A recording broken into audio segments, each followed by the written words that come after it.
교동문 11번 시편 17편 말씀을 교독합니다. 여호와여 의의 호소를 들으소서, 나의 울부짖음에 주의하소서.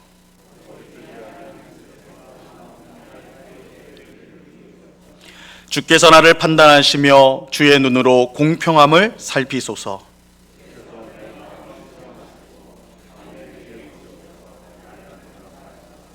흠을 찾지 못하셨사오니 내가 결심하고 입으로 범죄하지 아니하리이다.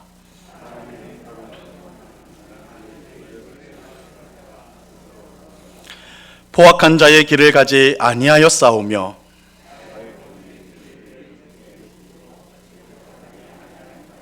하나님이여 내게 응답하시겠으므로 내가 불렀사오니 주께 피하는 자들을 그 일어나 치는 자들에게서 오른손으로 구원하시는 주여. 아멘. 우리 찬송가 15장을 같이 찬양하겠습니다.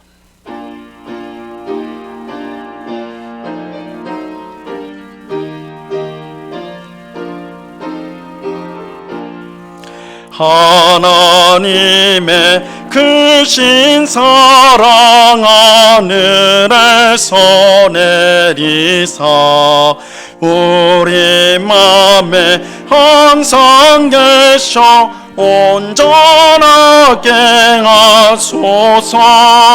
우리 주는 자비하사 사랑 무한하시니 두려워서 떠는 자를 구원하여 주소서. 걱정 근심 많은 자를 성령 감화 하시며 복과 은혜 사랑마다 평안하게 하소서. 처음과 끝이 되신 주님 항상 인도하셔서 마귀 유혹 받는 것을 속히 끊게 하소서. 전능하신 아버지여 주의 능력 주시고 우리 맘에 임하셔서 떠나가지 마소서.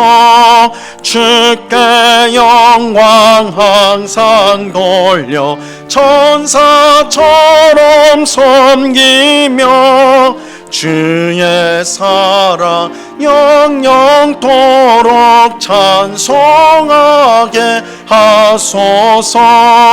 우리들이 거듭나서 흠이 없게 하시고 주의 크신 구원받아 온전하게 하소서. 영광에서 영광으로 천국까지 이르러 크신 사랑 감격하여 경매하게 하소서. 아멘.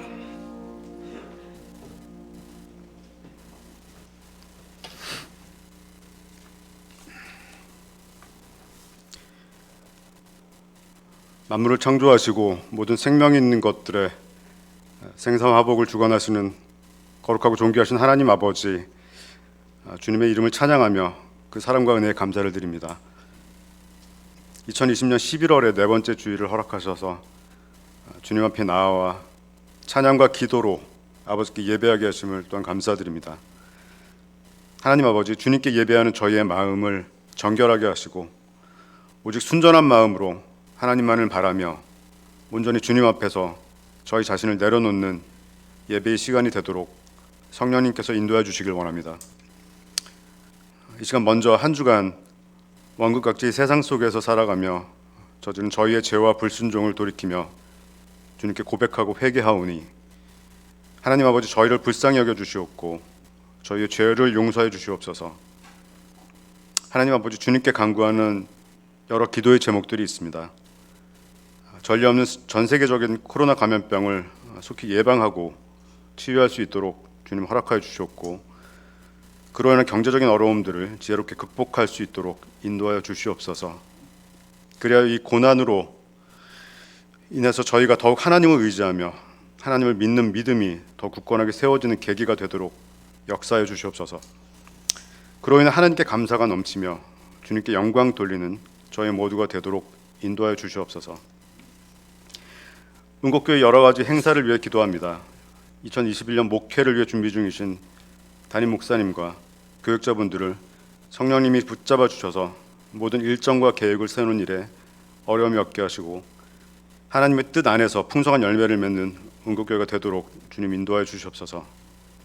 교회 각 부서들에 진행하는 총회에도 주님께서 함께해 주셔서 내년에도 여러 기관들이 충실한 일꾼으로 교회 일들을 감사와 기쁨으로 행할 수 있도록 도와주시옵소서. 각국의 주님의 사역을 위해 파송된 여러 선교사님들의 수고와 헌신들을 주께서 기억하여 주시고 주님의 은혜로 인해 그들의 사역들이 풍성한 열매를 맺게 하여 주시옵소서. 특별히 종교 탄압으로 인해 새로운 선교지를 찾고 계신 김우종 선교사님을 하나님이 인도해 주셨고 그 가족들이 영육 강건토록 지켜 주시옵소서. 하나님 아버지, 여러 가지 질병으로 고통받고 계신 은국교회 환우들이 있습니다.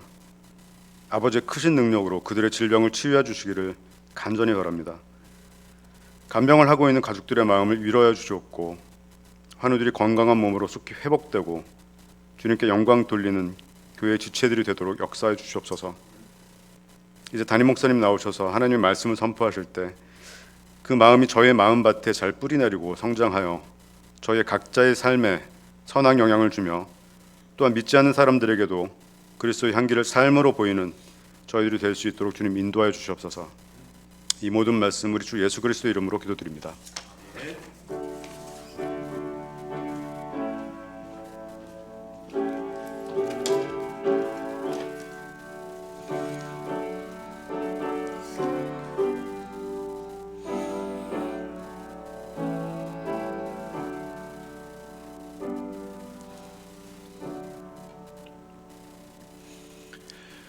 우리 하나님 말씀을 다 같이 보도록 하겠습니다. 신약 성경 베드로전서 1장 1절과 2절 말씀을 우리가 다 같이 보도록 하겠습니다. 신약 성경 베드로전서 1장 1절과 2절 말씀입니다.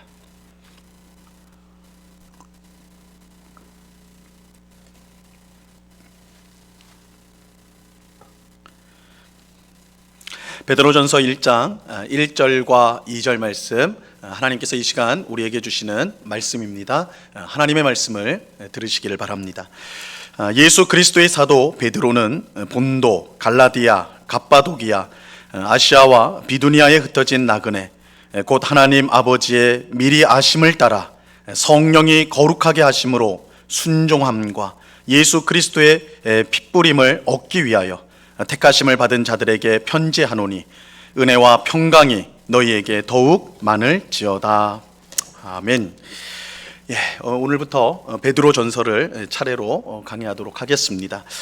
먼저 본문에 들어가기 전에 왜 지금 베드로 전서인가, 그것을 한번 생각해 보고자 해요. 모두가 아는 것처럼 우리가 지금 코로나19 바이러스로 인한 큰 위기 속에 우리가 살아가고 있습니다. 이 위기는 어떤 사람에게는 정말 직접적으로 직접적인 문제로 느껴지는 분도 있을 거고, 아직은 좀 간접적인 영향을 받는 분들도 있겠지만, 어쨌든 크게 보면 우리가 이 위기 속에 우리 모두가 있는 것은 사실입니다. 최근 이제 백신과 치료제가 개발되었다는 이 반가운 소식이 들리긴 하지만, 이 전문가들에 따르면 이 완전한 종식, 이 사태가 완전히 끝날 때까지는 상당한 시간이 걸릴 것이라고 합니다. 코로나19 바이러스는 단지 우리의 생명만 위협하는 것이 아니라 정치, 경제, 사회를 비롯한 우리 삶의 모든 영역에 악영향을 끼치고 혼란을 주고 있습니다. 그야말로 코로나19 바이러스가 우리의 삶을 뒤흔들고 있다 해도 과언이 아닙니다. 그렇다면 우리는 삶을 뒤흔드는 이런 큰 위기를 어떻게 극복할 수 있을까요?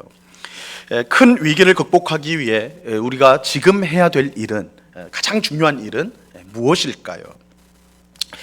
모든 것이 뒤흔들릴 때 가장 중요한 일은 중심을 잡는 것입니다. 중심을 잡는 거예요. 아무리 바람이 세게 불어도요, 땅에 뿌리를 굳건히 단단히 내린 나무는 흔들릴지언정 넘어지지 않습니다. 큰 파도가 밀려올 때에 닷을 단단히 내린 배는 출렁거릴지언정 떠내려가지는 않습니다. 그 중심이 분명하기 때문에, 뿌리가 박히고 닷줄이 단단히 내려 있다면 떠내려가거나 넘어지는 일은 없다라는 거예요. 모든 것이 흔들릴 때 중심을 잡아야 합니다. 중심을 잡는 것이 중요합니다. 그렇다면 우리는 어떻게 중심을 잡아야 할까요? 우리에게 나무의 뿌리, 배의 단단한 닷과 같은 중심은 무엇일까요? 그것은 무엇보다 우리가 누구인지를 분명히 아는 것입니다. 우리가 누구인가, 내가 누구인가를 바르게 아는 것, 분명히 아는 것, 이것이 중심을 잡는 거예요. 우리가 누구인지를 알 때 큰 위기 속에서도 갈팡질팡하거나 휩쓸리지 않고 우리가 해야 될 일과 또한 우리가 나가야 될 길을 찾아서 갈 수가 있습니다. 여러분, 우리가 이제 청소년기를 보통 뭐라고 부릅니까? 질풍노도의 시기라고 부르죠. 질풍노도.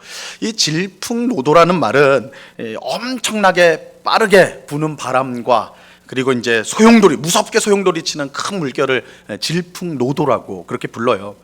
질풍노도의 뜻인데, 쉽게 말하면 큰 위기라는 거예요. 이 질풍노도는 큰 위기다. 근데 왜 청소년기를 이처럼 질풍노도의 시기, 큰 위기에 때라고 말하는 것인가? 자기가 누구인지를 모르는 시기이기 때문에 그래요. 자기가 누구인지를 모르는 시기. 이 청소년기에 많은 혼란과 방황을 경험하는 가장 큰 이유는 자기가 누군지 모르기 때문에 그래. 자기가 누군지 모르기 때문에. 내가 누군지 모르니까 왜 살아야 하는지를 모르고, 그래서 바다 한가운데 길을 잃은 배처럼 방황하게 되는 것입니다. 단순히 청소년들이 공부할 게 너무 많아가지고 그게 답답해가지고 학교에서 대부분 시간 보내니까 그게 답답해서 힘들어하는구나, 이렇게 우리가 피상적으로 생각하기 쉬운데, 이 청소년기가 힘든 이유는 학교를 꼭 다니지 않고 공부 많이 하지 않는 아이도 힘든 시기거든요. 왜 그러면 내가 누군가 하는 질문이 풀리지 않는 질문이 그들에게 있기 때문에. 그래서 내가 누군지 아는 것, 이게 굉장히 중요하다고요. 내가 누군지를 모르면 방황할 수밖에 없어요. 반면에 내가 누군지를 분명히 알면 뿌리가 땅에 박힌 나무처럼, 닷을 단단히 내린 배처럼 큰 위기가 와도 그것을 극복할 수 있는 힘이 있습니다. 이 코로나 사태라는 큰 위기를 극복하기 위해서 가장 중요한 것은 중심을 잡는 것입니다. 곧 내가 누구인지 아는 것입니다. 내가 누구인지 바르게 알 때, 분명히 알 때 우리가 해야 될 일과 또한 우리가 나아갈 길을 찾을 수가 있습니다. 이것이 바로 오늘부터 이제 베드로전서를 살펴보려고 하는 이유입니다. 이 베드로전서는 무엇보다 우리가 누구인가를 가르쳐주는 성경입니다. 우리가 누구인가. 조금 더 자세히 말하면 하나님을 믿는 우리가 세상 속에서 어떤 사람인가, 우리는 어떤 존재인가를 가르쳐주고 알려주는 책이 바로 베드로 전서입니다. 그렇게 함으로써 어떤 상황 속에서도 넘어지거나 휩쓸리지 않고 가야 할 길을 묵묵히 갈 수 있도록 우리를 도와줍니다. 이 바라기는 이 베드로 전서를 통해서 우리가 누구인가를 분명히 알고 확신 가운데 우리의 최종 목적지를 향해 나아가는 우리 모두가 될 수 있기를 간절히 바랍니다. 오늘 우리가 읽은 말씀은 이 베드로전서의 인사말입니다. 이 베드로전서는 원래 편지인데, 그래서 이 첫 부분에, 편지의 첫 부분에 편지를 보내는 사람, 그리고 편지를 받는 사람, 그리고 보내는 사람의 인사말이 나옵니다. 그런데 베드로전서의 인사말은 그저 예의를 갖추기 위한 내용이 아니에요. 그냥 형식적인 안부를 묻는 인사 정도가 아닙니다. 이 베드로전서의 핵심이 담겨져 있어요. 베드로전서의 전체 주제가 이 인사말에 담겨져 있습니다. 이거 굉장히 중요한 인사말이에요. 그래서 베드로가 이 편지를 쓰면서 의도적으로 내가 이제 너희에게 무슨 말을 할까, 이 내용을 인사말에 이미 심어 놓았어요. 그게 뭔가 바로 성도가 누구인가, 성도가 누구인가 하는 것입니다. 우리는 베드로전서 설교를 들으면서 이 성도는 누구인가, 그러니까 결국 우리죠. 나는 누구인가, 이 질문을 계속해서 해야 돼요. 설교를 들으면서 나는 누구인가. 그리고 그 답을 우리가 얻지 못한다면 이 베드로전서를 제대로 보지 못한 것이 될 것입니다. 왜냐하면 1장부터 5장까지 계속 그 부분에 초점을 맞추고 있거든요. 자, 그렇다면 베드로전서 전체의 핵심을 담고 있는 이제 인사말을 우리가 살펴보도록 하겠습니다. 먼저 1절을 보세요. 1절 같이 한번 읽습니다. 시작. 예수 그리스도의 사도 베드로는 본도, 갈라디아, 갑바도기아, 아시아와 비두니아에 흩어진 나그네. 베드로전서는 베드로가 써서 보낸 편지입니다. 딱 편지 제목에 베드로전서니까 베드로가 쓴 거예요. 베드로라는 사람은 우리가 잘 아는 것처럼 예수님의 12제자 중에 한 명이죠. 비록 예수님을 모른다고 3번이나 부인했던 아주 배은망덕한 제자이지만 예수님께 용서를 받고 평생 복음을 전하는 선교를 하다가 선교로 그의 평생을 보낸 그런 힘썼던 사람이죠. 그 베드로가 지금 성도들에게 편지를 쓰고 있는 거예요. 그러면 베드로의 편지를 받는 성도는 누구인가? 이 본도와 갈라디아, 갑바도기아, 아시아와 비두니아에 흩어진 나그네들, 이렇게 말씀합니다. 여기서 이 본도, 갈라디아, 갑바도기아, 아시아와 비두니아는 지역 이름입니다. 지역, 부산, 대전, 이렇게 할 때 지역 이름이고, 오늘날 이 지역은 어디에 다 모여 있냐면 터키에 다 모여져 있어요. 그래서 우리가 이제 성서 지리, 성경에 나온 지리를 이제 답사한다 그래가지고 이제 이스라엘에 많이 가는데, 사실은 이제 초대교회의 이제 순례길은 우리가 이제 성서 지리는 어디냐면 이 터키가 중심지예요. 터키. 그래서 이스라엘로 가봐야 되겠지만 기회가 된다면 터키 지방에도 우리가 이제 초대교회 신약의 무대가, 사도행전의 무대가 되는 터키도 똑같이 성서 지리에서 중요한 역할을 하는데 바로 이 지역에, 터키 안에 있는 지역이에요. 근데 베드로는 편지를 받는 성도들을 그저 성도들이라고 표현하지 않고 특별한 단어를 써요. 특별한 단어, 바로 흩어진 나그네, 흩어진 나그네들, 이렇게 말합니다. 여러분, 성도는 누구입니까? 이게 이제 가장 핵심 주제라고 그랬죠, 베드로전서에. 성도는 누구예요? 흩어진 나그네입니다. 성도는 흩어진 나그네예요. 여러분, 우리가 누구입니까? 우리가 누구예요? 나그네입니다. 나그네입니다. 이게 베드로전서가 말하는 우리의 정체성이에요. 나그네. 옆 사람 한번 얼굴 좀 보세요. 옆 사람 나그네처럼 생겼는가? 나그네 치고는 너무 깨끗하고 번듯하지요. 여러분, 우리는 나그네예요. 세계 곳곳으로 흩어진 나그네입니다. 그런데 어떤 사람을 나그네라고 합니까? 고향을 떠나 있는 사람을 나그네라고 하죠. 다르게 말하면 나그네는 고향을 찾아가는 사람이 나그네입니다. 그러니까 고향을 떠난 사람, 다르게 말하면 고향을 찾아가는 사람. 지금은 어디에 있어요? 고향이 아닌 낯선 곳에 있는 사람. 이게 나그네예요. 나그네. 이 성도가 바로 그런 나그네입니다. 성도의 고향은 이 세상이 아닙니다. 이 세상은 우리가 영원히 살 곳이 아닙니다. 이 세상은 우리가 잠시 머무는 곳에 불과합니다. 그러면 우리가 영원히 머물 우리의 고향은 어디입니까? 우리가 가야 될 고향은 어디죠? 하나님의 나라 천국이에요. 하나님 나라 천국이에요. 성도는 이 세상을 나그네로 살면서 영원히 머물 고향인 하나님 나라를 찾아가는 사람입니다. 베드로가 성도에게 나그네라고 할 때 바로 이런 의미를 담고 있어요. 여러분, 이 사실을 분명히 믿으십니까? 믿으세요? 내가 나그네다. 믿으세요? 근데 이것을 믿는 것이요, 말처럼 쉽지 않아요. 우리가 나그네를 믿으십니까 하면 아멘은 하는데 이게 실제로 그것을 받아들이는 거, 이거 다른 문제일 수 있어요. 최근에 스님 중에 아주 잘 알려진 베스트셀러 작가이면서도 또 많은 영향력을 가진 한 유명한 스님의 사생활이 논란이 되었죠. 제가 스님 이름까지는 말하지 않겠습니다.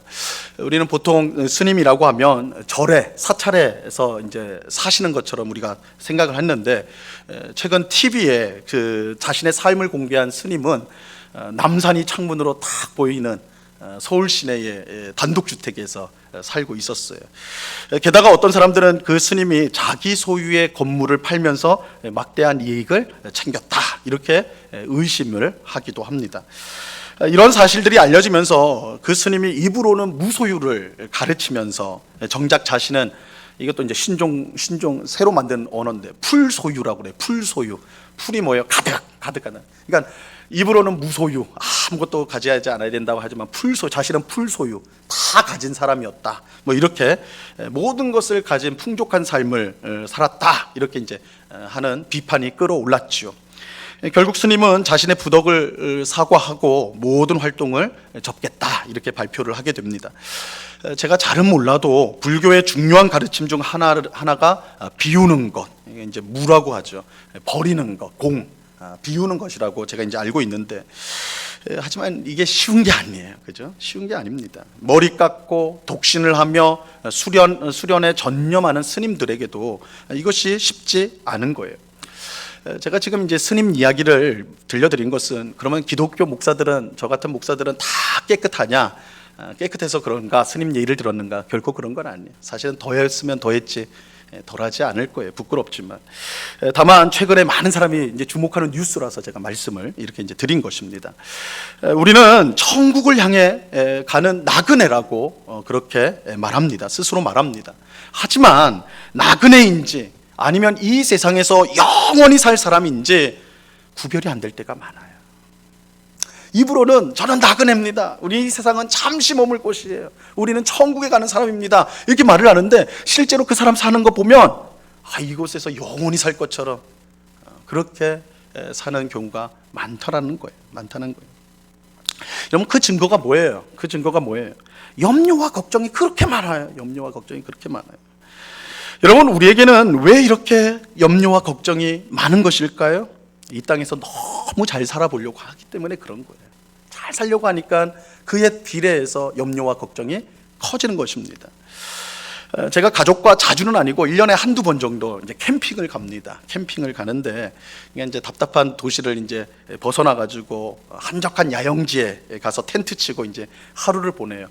보통은 이제 새벽 기도회가 있기 때문에 1박 2일은 못 하고 그냥 하루 정도, 특별한 날에는 이제 하룻밤 자기도 하고 그렇게 하는데, 숲속에 가가지고 간이 의자를 탁 펴놓고 거기에 앉아 있으면요 너무 좋아요. 조용하고 세상에 막 뭐 머리 복잡했던 것들이 다 사라지고 그냥 새소리 그리고 맑은 공기 맞으면 너무너무 좋아요. 또 이제 밥 먹을 때는 뭐 반찬이 별게 있겠어요, 밖에 나가서 했으니까. 근데 밥맛이 그렇게 꿀맛이에요. 뭘 먹어도 밖에 나가서 맛있어요.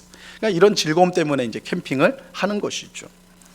근데 이제 솔직히 말씀드리면 이게 이제 캠핑을 좋아하는 사람들은 다 이 부분만 딱 말하는데, 그러나 솔직히 말씀드리면 캠핑은요 너무 불편해요. 하나부터 열까지 다 불편합니다.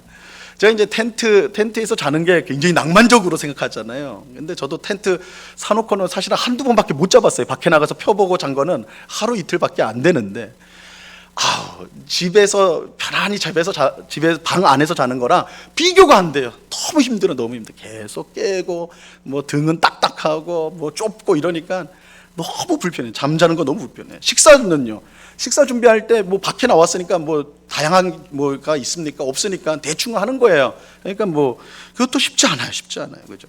화장실은요, 집안에는 몇 걸음만 걸으면 화장실이 있는데 밖에 나가면요 공용 화장실 찾아가려면 한참을 가야 되는 거예요. 화장실 찾아서 또 한참을 가야 돼. 불편한 게 한두 가지가 아니에요. 정말 뭐 다 불편해요. 여러분, 캠핑이 불편한 건 너무나 당연하죠. 집에 있는 것을 다 가져올 수 없기 때문에 그래요. 하루 이틀 보내려고 집에 있는 거 다 끌고 오는 사람, 그런 사람 없어요. 꼭 필요한 것만 챙겨오기 때문에 당연히 불편한 것이죠. 이런 불편을 감수하는 것은 집에 돌아가면 다시 편안하게 살 수 있기 때문입니다. 돌아갈 집이 있기 때문에 하루 이틀 불편을 즐겁게 감수할 수 있는 것이죠.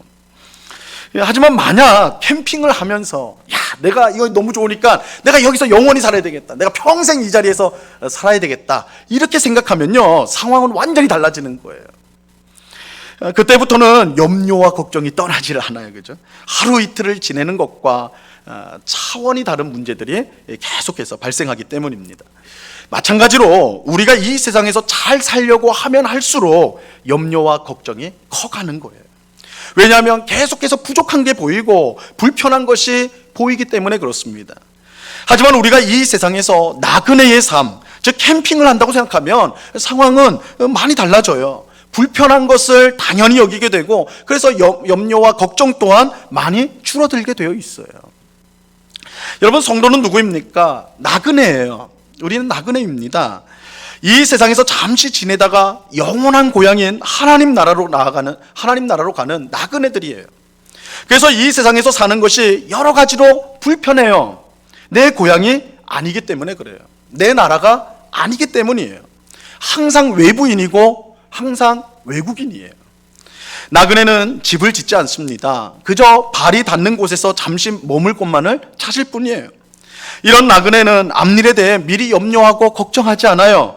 우리의 안식처가 이곳이 아니라 하나님의 나라이기 때문입니다. 여러분, 우리는 지금 코로나19 사태로 인해 얼마나 많은 고통을 받고 있습니까?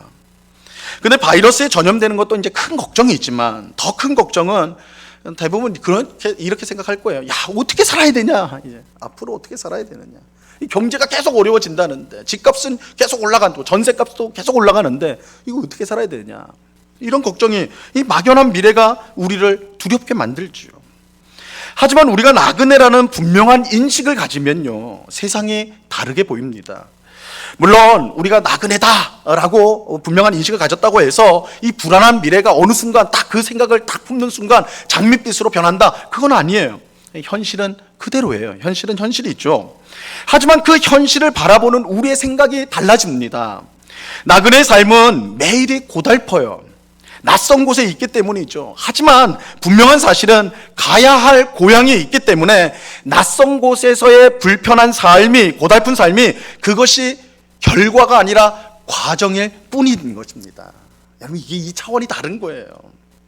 우리가 막연한 미래를 두려워하고 어떻게 할까 염려하고 걱정하는 것은 우리가 이곳에서 계속 살아야 된다고 그렇게 가정하기 때문에 그래요. 이게 결과라고 생각하기 때문에 그래요. 근데 우리가 나그네라는 의식을 보면, 그런 의식을 가지고 보면 지금 이 어려운 시간들, 고달픈 시간들이 하나의 과정일 뿐이에요. 결과가 아니에요. 우리의 영원한 하나님의 나라 천국에 가기 위해서 우리가 거쳐가야 하는 하나의 과정일 뿐인 거예요. 시각이 달라지는 것이죠. 우리는 이 세상에서 영광을 얻지 않고 하나님 나라에서 영광을 얻습니다. 하나님 나라에서 영광을 얻기 위해서 이 땅에서 많은 수고와 고생과 불편을 감수하는 거예요. 만약 이 세상이 전부라고 한다면, 하나님의 나라가 없다고 한다면 예수 믿는 우리보다 불쌍한 사람은 없을 거예요. 이건 사실이에요. 여러분, 천국을 믿지 않는 성도가 있다? 하나님 나라를 믿지 않는 성도가 있다?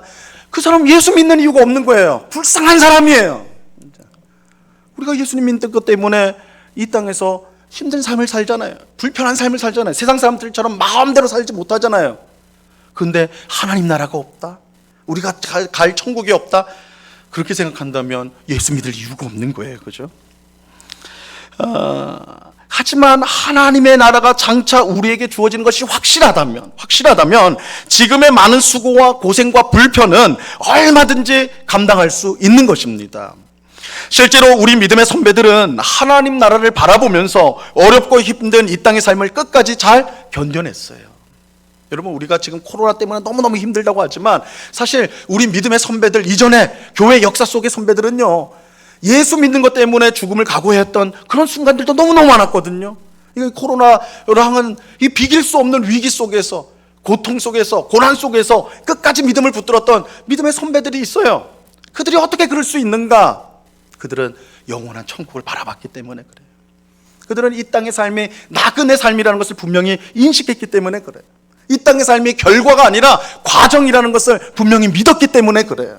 그래서 그들은 영원한 하나님 나라를 바라보면서 지금의 이 과정들, 어려운 이 과정들을 믿음으로 이겨내고 극복해 나갈 수가 있었던 것입니다. 여러분, 우리는 하나님 나라를 향해 가는 나그네예요. 이 땅이 우리가 영원히 머물 곳이 아닙니다. 이 땅의 삶은 과정이에요. 영원한 하나님 나라에 들어가기 위해 잠시 거쳐야 될 과정일 뿐입니다. 그러므로 이 땅에서 영원히 살 것처럼 걱정하고 염려하지 마시기 바랍니다. 큰 집과 좋은 자동차, 좋은 직장에 목숨 거는 나그네는 없습니다. 자, 그런 나그네가 어디 있어요? 잠시 있다 가는 건데. 나그네는 짐이 가벼울수록 좋은 거예요. 집이 무거우면 움직일 수가 없고, 그러면요 더 이상 나그네가 아니에요. 여러분, 하나님을 믿는 우리가 나그네라는 사실을 분명히 아시기 바랍니다. 이게 베드로전서가 우리에게 가르치고 있는 거예요. 우리는 나그네입니다. 우리는 나그네입니다. 그런데 오늘 본문에서 베드로는 우리를 나그네라고 부르면서 그냥 나그네가 아니라 특별한 나그네예요. 어떤 나그네냐? 선택받은 나그네다. 선택받은 나그네라고 말씀합니다. 누구에게 선택된 나그네인가? 바로 삼위일체 하나님께 선택된 나그네다라고 말씀합니다. 자, 오늘 본문 2절을 보시기 바랍니다. 오늘 본문 2절 말씀 다 같이 읽습니다. 시작. 곧 하나님 아버지의 미리 하심을 따라 성령이 거룩하게 하심으로 순종함과 예수 그리스도의 핏부림을 얻기 위하여 택하심을 받은 자들에게 편지하노니 은혜와 평강이 너희에게 더욱 많을지어다. 여러분, 우리가 나그네라고 하니까 뭔가 좀 초라하게 느껴지지 않습니까? 사실이에요. 초라해요. 나그네는 초라한 겁니다.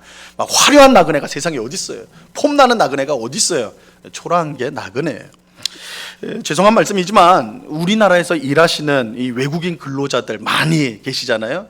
요즘 굉장히 많아졌는데 이 외국인 노동자들을 보면요, 어딘가 모르게 좀 위축되고 초라하게 보일 때가 많지 않습니까? 좀 위축되고 초라하게 보여요.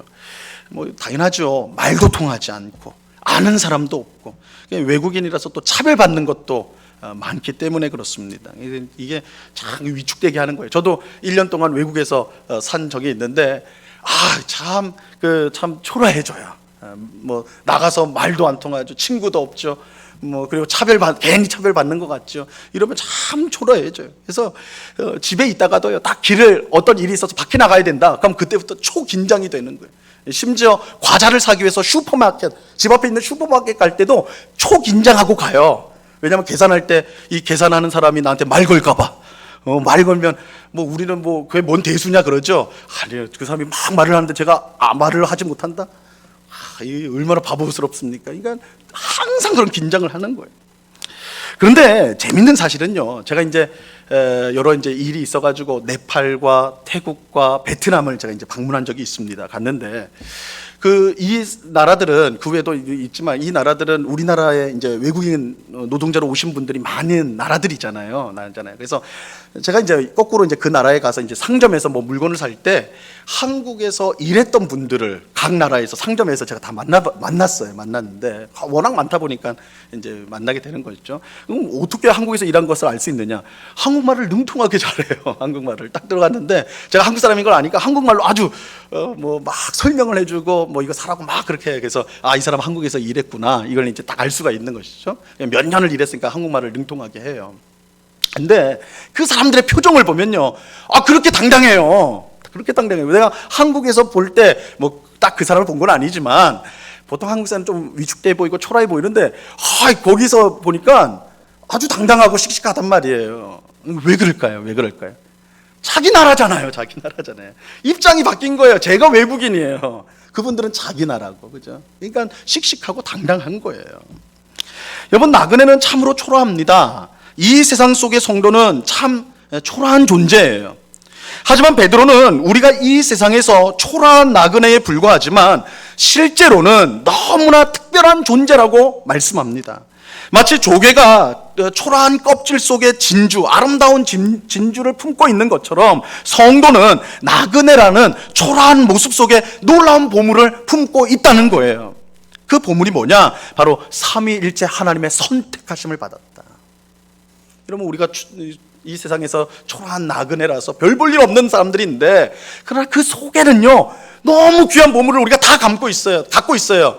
바로 삼위일체 하나님의 선택을 우리가 받았어요. 삼위일체 하나님의 선택을 받았어요. 성도는 누구인가? 성도는 나그네예요. 그런데 그냥 나그네가 아니라 삼위일체 하나님께서 선택하신 나그네입니다. 베드로는 성도인 우리가 삼위일체 하나님의 선택된 나그네라고 말씀하면서 구체적으로 그 선택의 내용을 우리에게 설명을 해줍니다. 삼위일체 하나님께서 우리를 선택하실 때 성부, 성령, 성자께서 각각의 역할을 하십니다. 먼저 성부 하나님은 아버지 하나님, 그죠? 아버지 하나님은 미리 아심을 따라 우리를 선택하셨어요. 2절에 보니까 미리 아심을 따라 우리를 선택했다, 이렇게 말하죠. 여러분, 하나님이 우리를 왜 선택한지 아십니까? 하나님이 우리를 왜 선택한지 아세요?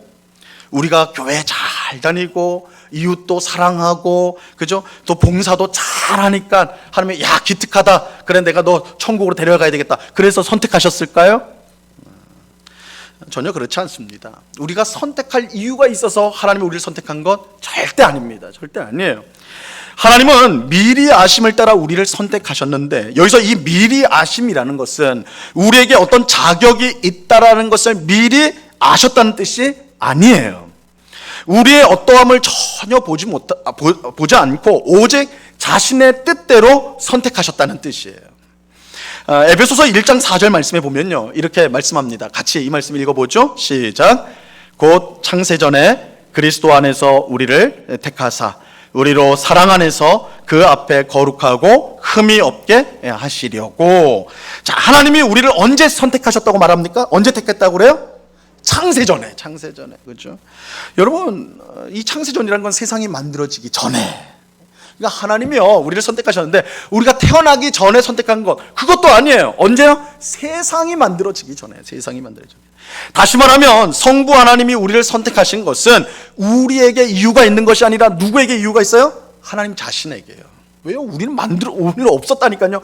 이 세상이 없을 때 우리가 선택함을 받았어요. 그거는 무슨 뜻이에요? 우리에겐 선택받을 이유가 없다는 거예요. 하나님께 있어요. 하나님께. 자, 그러면 이 말의 참 뜻은 무엇인가? 하나님께서 우리를 선택한 것은 하나님의 뜻이기 때문에 변함이 있다 없다? 없다는 거예요. 만약에 하나님이 우리를 보시고 선택했다면, 우리가 처음에는 예수 잘 믿어요, 교회 잘 다녀요, 그런데 나중에 여러 어려움이 와 힘들이 와서 교회를 떠나버렸어요. 그럼 하나님이 취소해야 되는 거 아니에요? 이놈 잘하다가 이거 안 해버리네? 그럼 취소, 이렇게 돼야 될 거 아닙니까? 그죠? 우리를 봤다면. 그러면 우리는요, 죽을 때까지 내가 천국 갈까? 지옥 갈까? 그거 모르면서 불안하면서 살 수밖에 없을 거라고요. 근데 하나님이 우리의 모습을 보고 선택하신 것이 아니라 하나님의 뜻 가운데 선택을 하셨어요. 하나님의 기쁘신 뜻 가운데 선택을 하셨기 때문에 그 선택은 변함이 없는 거예요. 극단적으로 말해서 우리가 아무리 악해도 하나님이 우리를 선택하셨다면 그 선택은 변하지 않습니다. 왜 그럴까요? 선택의 이유가 우리에게 없고 하나님께 있기 때문이에요. 하나님은 변함이 전혀 없는 분이기 때문에 우리를 선택하신 것 또한 절대 변할 수가 없습니다. 여러분, 바로 이런 이유로 우리가 이 힘든 나그네의 삶을요, 끝까지 살아갈 수가 있습니다. 그리고 하나님 나라, 마지막에 하나님 나라에 들어가리라는 확신을 우리가 가질 수가 있는 것입니다. 여러분, 나그네 삶은 분명 고단해요. 하나님을 믿는다고 모든 일이 잘 풀리는 게 아닙니다. 우리가 다 경험하지 않습니까? 예수님을 믿어도 병에 걸리고요, 예수님을 믿어도 자녀가 대학에 떨어집니다. 그리고 예수님을 믿어도 사업이 어려울 때가 있습니다. 그래서 내가 왜 예수님 믿나? 그렇죠? 내가 하나님 왜 믿나? 하나님 안 믿는 세상 사람들이나 나나 비교해보면 다 비슷한 것 같은데, 이런 생각이 들 때가 있어요. 그런 의심이 들 때가 있어요. 그래서 차라리 그냥 세상 사람들처럼 자기 마음대로 그냥 하고 싶은 대로 살아가는 거, 야, 그게 더 나은 거 아닌가 하는 그런 회의가 우리 마음속에 가득하게 될 때가 있어요. 하지만 그럼에도 불구하고 우리는 끝까지 나그네의 삶을 견뎌낼 것이고 영광스러운 하나님 나라에 들어가게 될 것입니다. 이걸 어떻게 알 수 있느냐, 확신할 수 있느냐? 성부 하나님이 미리 아심으로 우리를 선택하셨기 때문입니다. 하나님이 우리를 처음부터 붙잡고 하나님 나라까지 데리고 가시기 때문에 그런 거예요. 여기에 변함이 없어요. 여기에 우리의 소망이 있는 것입니다. 그런데 성부 하나님이 이처럼 미리 아심으로 우리를 선택하신 데에는 분명한 목적이 있습니다. 그것은 성령 하나님을 통하여 우리를 거룩하게 만드는 것입니다. 이제 2절에 그렇게 나오죠. 성령의 거룩하심으로. 여기서 이 거룩하다라는 것은요, 아주 쉽게 말하면 이 거룩하다는 것은 그냥 목소리 깔고 막 성경책 딱 이렇게 붙들고 이게 거룩한 게 아니라, 성경에서 거룩하다라는 것은 성별되다, 더 쉽게 말하면 하나님의 것이 되다라는 거예요. 거룩은 하나님의 것인 거예요. 그래서 내가 거룩하니 너희도 거룩하라. 내가 거룩하니 너희도 거룩하라는 것은 너희가 내 것이 되어야 된다, 이 뜻이에요. 거룩하다는 건 하나님의 것이 되는 게 거룩한 거예요. 여러분, 하나님이 우리를 선택하신 것은 우리가 거룩하기 때문이 분명 아니에요. 오히려 하나님은 우리가 죄인 되었을 때 먼저 사랑해 주셨죠. 하지만 그렇다고 우리를 계속 죄 가운데 살도록 내버려 두지는 않습니다. 하나님은 우리가 거룩해서 선택하신 것이 아니라 거룩하게 만들기 위해서 선택하셨어요. 즉, 우리를 하나님과 함께하는 사람답게 만들려고, 하나님의 소유, 하나님과 함께하는 사람답게 만들려고 우리를 선택하신 거예요. 이것을 알면 왜 하나님이 우리를 나그네의 고단한 삶을 살게 하시는가, 그것을 이해할 수가 있어요. 우리가 거룩하게 되는 것은요, 여러분, 단지 지식이나 다짐이나 맹세로 되는 것이 아닙니다. 거룩하게 되는 것은 하나님의 것이 되는 것으로 하나님과 함께하는 사람이 되는 것이라고 말씀을 드렸어요. 그러기 위해서 무엇보다도 하나님을 믿고 의지하며 따르는 것이 필요해요. 그런데 이것은 지식으로 안 돼요. 여러분, 성경을 100번 읽고요, 암송을 막 몇천 구절을 암송한다고 해가지고 하나님을 믿고 의지하고 따를 수 있는 거, 그런 거 아니라고요. 지식으로는 안 돼요. 만으로 안 돼요. 그럼 굳센 다짐과 맹세로 되는가? 나는 오늘부터 하나님 말씀대로 살겠다. 여러분, 열심히 맹세해 보세요. 번번이 다 깨져버리지. 이 다짐과 맹세로도 안 돼요. 훈련이 필요해요. 훈련이 필요해요. 여러 어려움과 고난을 통해 하나님을 믿고 의지하고 따르는 것이 훈련이 되어야 돼요. 훈련이 되어야 돼요. 하나님이 출애굽한 이스라엘 백성을 곧바로 가나안 땅에 집어넣지 않고 광야에서 40년을 지내게 한 것도 바로 이런 이유입니다.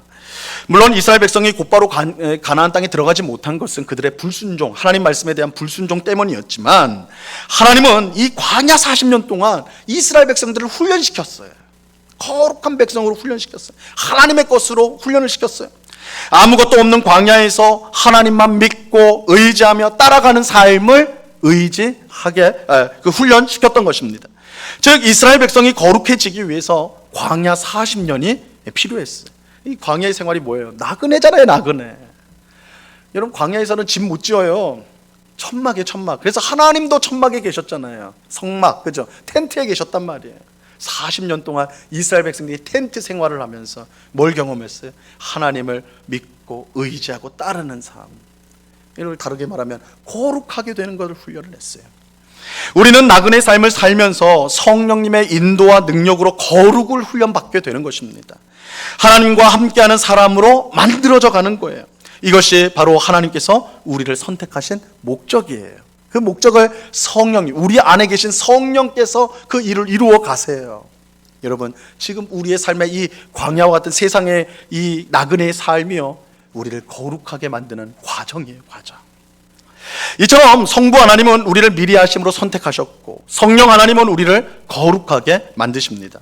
그러면 성자 하나님, 예수님은 무엇을 하실까요?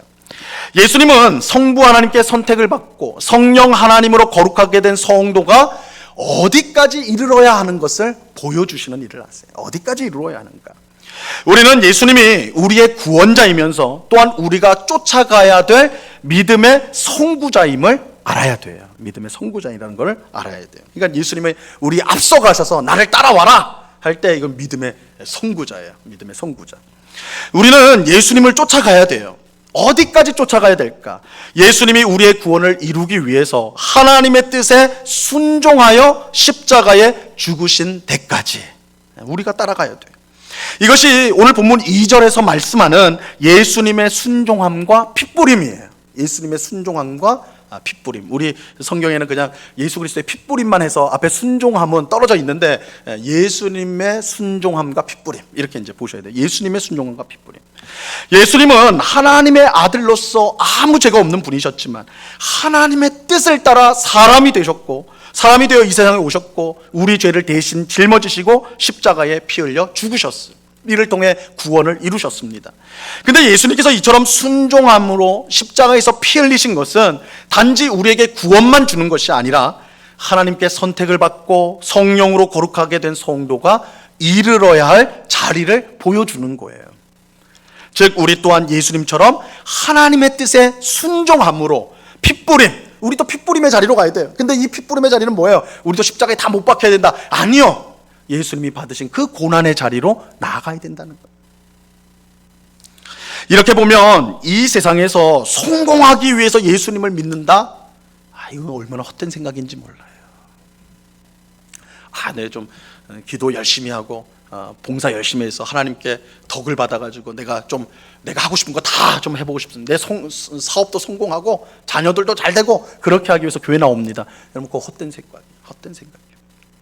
이 세상에서 좀 더 많은 것을 누리기 위해 신앙생활을 열심히 하는 것은요, 하나님의 뜻과는 전혀 상관없는 생각이에요. 우리가 예수님을 믿는 이유는 그를 통해 구원을 얻을 뿐만 아니라 그가 이른 자리, 순종함으로 피 뿌리는 자리까지 이르기 위해서예요. 즉 우리는 예수님께서 받으신 고난의 자리까지도 나가야 됩니다. 그럴 때 우리는 비로소 영광의 자리인 부활의 자리에 이를 수가 있는 거예요. 이런 점에서 우리가 이 땅에서 나그네로 살아가는 것이 고난이지만 영광으로 가기 위한 과정으로서의 고난이라는 것을 알아야 합니다. 예수님과 함께 고난을 받아야 예수님과 함께 영광을 받게 될 것입니다. 여러분 십자가를 거치지 않고는 부활에 이를 수가 없습니다. 이게 예수님이 명백하게 보여주는 진리입니다. 나는 이 세상에서도 다 누리고 다 즐기고 많은 것을 가지고 천국에서도 난 그렇게 할래. 안 되는 거예요. 십자가 없이는 부활이 없어요. 십자가의 영광이 없이는 부활의 영광은 없어요. 그건 착각이에요. 그건 기독교가 아니에요. 그래서 예수님의 순종함과 핏부림에까지 우리가 이르도록 하나님이 우리를 선택하셨어요. 여러분 우리는 누구입니까? 우리는 누구예요? 이 땅의 나그네들이에요. 그런데 그저 초라한 나그네가 아니에요. 삼위일체 하나님께서 선택하신 나그네예요. 성부 하나님의 미리 하심을 따라 성령 하나님께서 우리를 거룩하게 하심으로 성자 하나님, 즉 예수님의 순종과 핏부림의 자리까지 이르게 하기 위해 우리를 선택하셨어요. 세상 사람들이 우리 볼 때는 나그네처럼 보잘것없을지라도, 세상 사람들이 우리 볼 때는 보잘것없이 봐요. 하지만 마지막 날에요, 마지막 날 모든 것이 드러나게 될 때는 세상 사람들은 하나님께서 우리 성도에게 주신 그 영광을 보며 놀라게 될 거예요. 지금은 성도를 볼 때 초라하게 보이죠. 야, 너희 교회 나간다고 하면서 예수 믿는다고 하면서 뭐 고작 그거밖에 못 사냐? 차라리 일요일날 열심히 일해가지고 나처럼 떵떵거리면서 사는 게 낫지 않냐? 세상 사람들 그렇게 볼 거예요. 그러나 마지막 날에 진정한 게 드러날 거예요. 비록 이 땅에서 초라한, 정말 하나님의 뜻에 순종하기 위해서 자발적으로 초라한 나그네의 삶을 선택한 우리가 마지막 날 얼마나 영광스러운 존재인지, 하나님의 얼마나 큰 영광과 그 복을 받는 자들인지 그게 분명히 드러나게 될 거예요. 이 땅에 썩어질 영광이 아닌 영원한 삼위일체 하나님의 영광을 소유한 우리를 보며 세상이 놀라게 될 거예요. 마지막 날 일어나게 될 거예요. 우리가 바로 그런 복된 사람입니다. 여러분 우리가 좀 큰 그림을 가져야 돼요. 우리가 코로나19 때문에 지금 당장 오늘이 힘들고 내일이 힘들어요. 그러니까 이게 지금 내가 이거 어떻게 사나, 당장 눈앞에 있는 것만 보면 그런데 우리 성도들은 좀 크게 볼 줄 알아야 돼요. 역사는요, 불교에서 말한 것처럼 빙글빙글 도는 게 아니에요. 처음이 있고 마지막이 있어요. 우리는 마지막을 향해 나가는 사람이고 우리의 영광은 마지막에 주어질 거예요. 그 영광을 바라보면서 오늘 이 시간의 고난을 받아들이는 사람들이에요.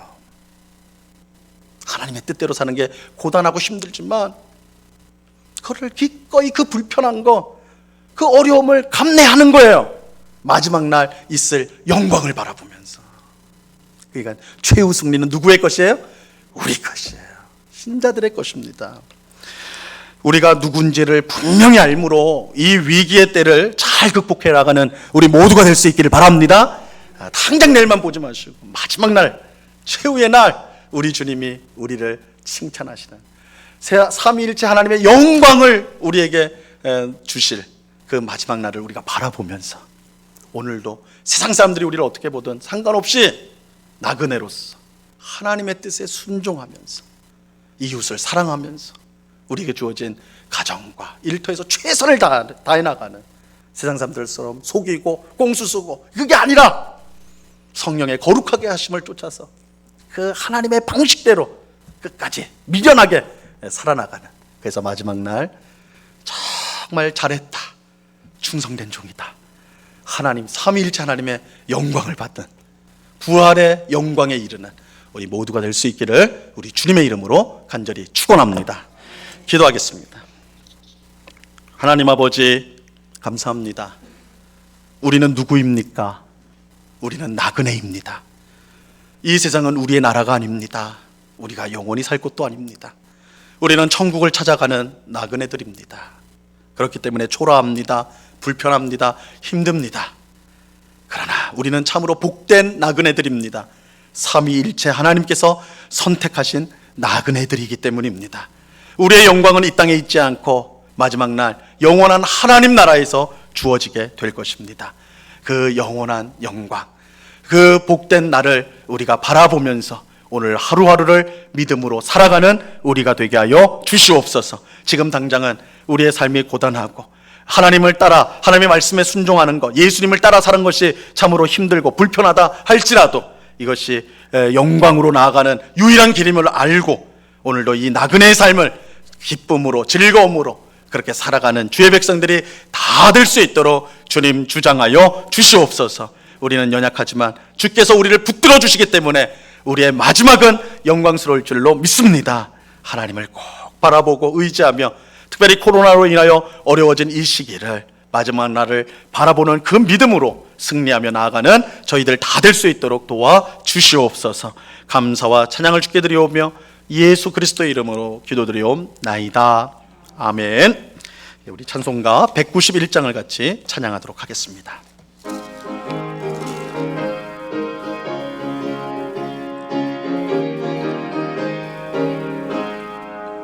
내가 매일 기쁘게 순례의 길 행함은 주의 팔이 나를 안보함이요, 내가 주의 큰 복을 받는 참된 비결은 주의 영이 함께함이라. 성령이 계시네, 할렐루야 함께하시네. 좁은 길을 걸으며 밤낮 기뻐하는 것 주의 영이 함께함이라. 전에 죄에 빠져서 평안함이 없을 때 예수 십자가의 공로 힘입어 그 발 아래 엎드려 참된 평화 얻으면 주의 영이 함께함이라. 성령이 계시네, 할렐루야 함께하시네. 좁은 길을 걸으며 밤낮 기뻐하는 것 주의 영이 함께함이라. 나와 동행하시고 모든 염려하시니 나는 숲의 새와 같이 기쁘다. 내가 기쁜 마음으로 주의 뜻을 행함은 주의 영이 함께함이라. 성령이 계시네, 할렐루야 함께하시네. 좁은 길을 걸으며 밤낮 기뻐하는 것 주의 영이 함께함이라. 세상 모든 욕망과 나의 모든 종욕은 십자가에 이미 못을 박았네. 어두운 밤이 지나고 무거운 짐 벗으니 주의 영이 함께함이라. 성령이 계시네, 할렐루야 함께하시네. 좁은 길을 걸으며 밤낮 기뻐하는 것 주의 영이 함께함이라. 아멘. 하나님께 감사를 드립니다. 장례를 하나님 앞에 감사를 드립니다. 같이 기도하겠습니다. 참 좋으신 아버지 하나님, 감사합니다. 지난 한 주간도 우리를 지켜주신 주님, 주님, 우리는 나그네라고 고백하면서도 어느 때는 이 세상이 전부인 것처럼 이 세상의 것들을 가지지 못하여 안타까워하고 그것 때문에 걱정하고 그것 때문에 염려하는 우리의 모습을 보게 됩니다. 우리의 영적인 눈을 환히 열어주셔서 우리가 누구인지를 분명히 알므로 이 땅의 나그네의 삶을 씩씩하게 살아가는, 비록 나그네처럼 초라한 모습을 가진다 할지라도 그 본질은 삼위일체 하나님의 선택을 받은 자라는 이 놀라운 영광을 간직함으로 이 세상을 기쁨과 감사함으로 살아가는 주의 백성들이 다 될 수 있도록 주님 꼭 붙잡아 주시옵소서. 하나님 베푸신 은혜에 감사하여서 이 시간 여러 명목의 헌금을 주님 앞에 드립니다. 하나님 기쁘게 받아 주시옵소서.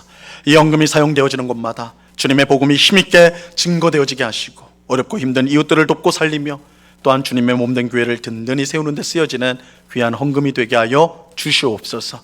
주님, 이 코로나19가 다시 급하게 재확산이 되고 있는 상황 가운데 있습니다.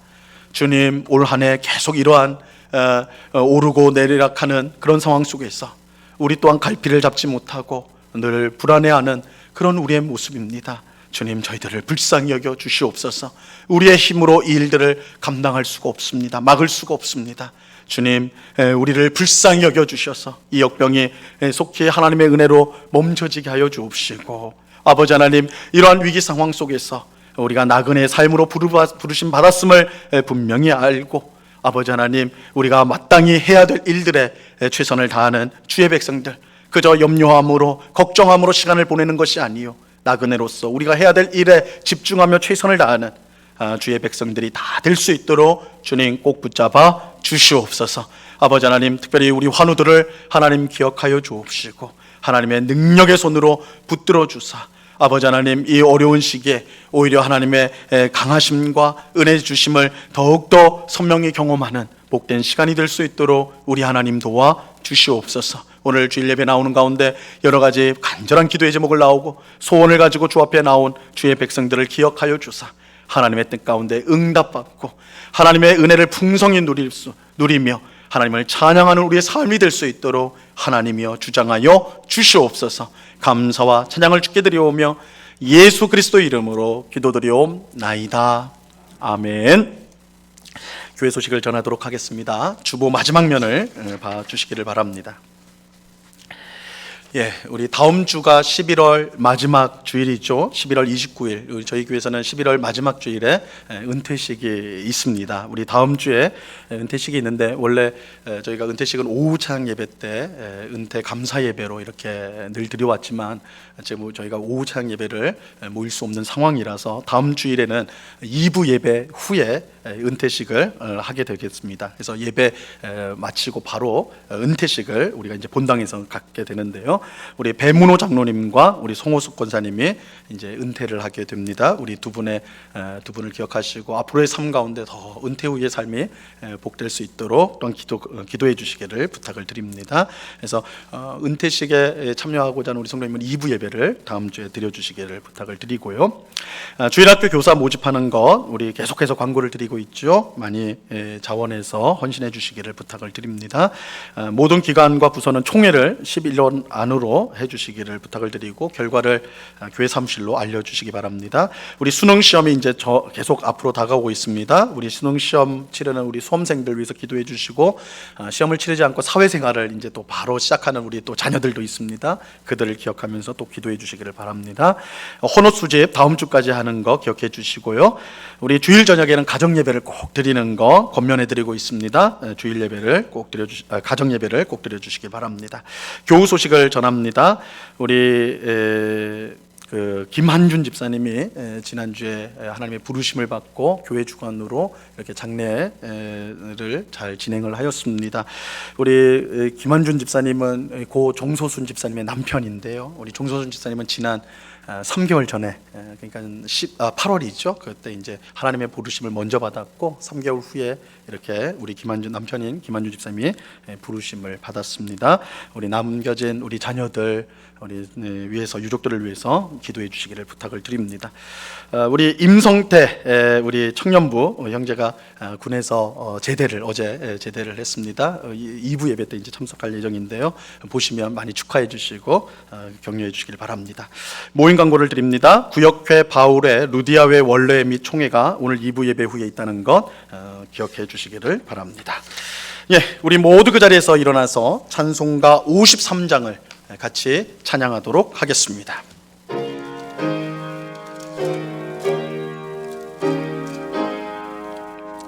성전을 떠나가기 전 머리를 숙일 때 주께서 함께 계시고 복 내려 주소서.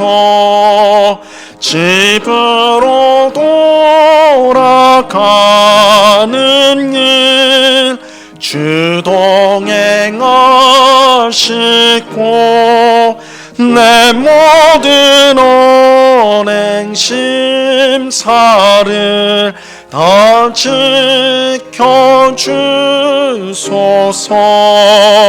거룩한 날이 다가고 저녁이 되도록 주리 맘에 빛 되사 늘 계시옵소서. 아멘. 지금은 우리 주 예수 그리스도의 은혜와 아버지 하나님의 극진하신 사랑과 성령 하나님의 교통하심과 충만케 하심과 늘 동행하심이 나그네로 부름을 받았고, 그러나 성령 삼위일체 하나님의 선택하심을 받은 나그네로 부르심을 받았다는 이 사실을 꼭 기억하고 이 땅에서 당하는 여러 가지 불편함, 고난, 어려움들을 당연한 것을 받으며 마지막 날에 있을 그 영광을 소망하며 힘들고 어려운 이 하루하루의 삶을 잘 견디고 즐거움으로 극복하며 살아가기로 그 마음에 다짐하고 소원하는 주의 사랑하시는 모든 성도들의 심령 위에, 그 가정 위에, 그 일터 위에, 주님의 몸된 교회 위에 이제로부터 영원토록 함께하기를 간절히 축원하옵나이다. 아멘.